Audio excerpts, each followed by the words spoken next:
ಎಲ್ಲರಿಗೂ ಶುಭ ಸುಪ್ರಭಾತಂ. ನೋಡಿ, ತಾರಸಿಯಲ್ಲಿ ನಾನು ನೆಟ್ಟಿರುವ ಕ್ಯಾಬೇಜು ಗಿಡಗಳು, ಅದರ ಹತ್ತಿರವೇ ಅಲಸಂಡೆ ಬಳ್ಳಿ ಕೂಡ ಉಂಟು. ನೋಡಿ, ಹೀಗೆ ಅಲಸಂಡೆ ಬಳ್ಳಿ ಹಬ್ಬಿದೆ, ಅಲಸಂಡೆ ಆಗ್ತಾ ಉಂಟು. ನೋಡಿ, ಜೋರು ಮಳೆಯ ಸಮಯದಲ್ಲಿ ಕೂಡ ನನಗೆ ಅಲಸಂಡೆಯ ಫಸಲು ಲಭಿಸ್ತಾ ಉಂಟು. ತಾರಸಿಯಲ್ಲಿ ನೆಟ್ಟ ಈ ಬಳ್ಳಿ ಒಳ್ಳೆಯದಾಗಿ ಬಂದಿದೆ. ನೋಡಿ, ಇದೇ ರೀತಿ ನಾನು ಕೆಳಗೆ ನೆಲದಲ್ಲಿ ಕೂಡ ನೆಟ್ಟಿದ್ದೇನೆ.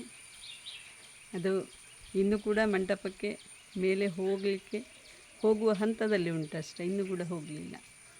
ಇದೇ ವ್ಯತ್ಯಾಸ ತಾರಸಿ ಕೃಷಿ ಹಾಗೂ ನೆಲದಲ್ಲಿ ನಾವು ನೇರವಾಗಿ ನೆಡುವಂಥದ್ರಲ್ಲಿ. ಇವತ್ತು ಸೂರ್ಯ ಕೂಡ ಆಕಾಶದಿಂದ ಮೆಲ್ಲಗೆ ಇಣುಕಿ ನೋಡ್ತಾ ಇದ್ದಾನೆ.